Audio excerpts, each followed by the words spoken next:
Good evening everyone, I am Brice Niboy Koyakot from S1J-1. Now I will discuss about 9 classification of dangerous gun. So first is class 1, which is the explosive. So kuha siya mga something substances that can explode. So example ani is fireworks or mga ammunition, bala mo ni siya mga posibleng mabuto or dito posible mangbuto doon yung di mamao.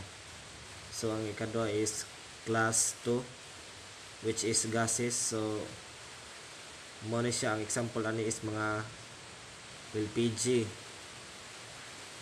or something nga murag gasya or sa baba LPG oxygen.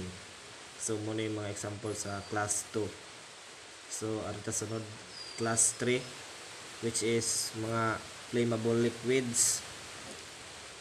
So one of the example ani is mga gasoline o alcohol. Muna siya nga posibleng mga flammable, mga masunog. So ang kaupat is flammable solid. So ang mga example ani is sulfur o matches.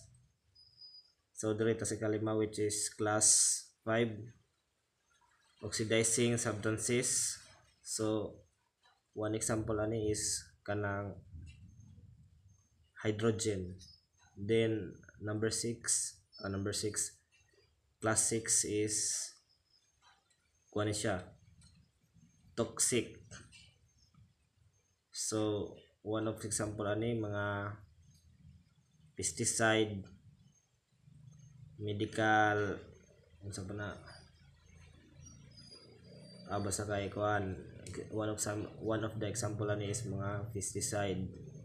So arita sa kuan class 7, radioactive material. So ang mga example po dani is kuan siya uranium, one of the example of radioactive material. So arita sa sunod, which is class 8, kanang number 8 is class 8 is combustible substances. So one of the example ani is mga acid. Then arita sa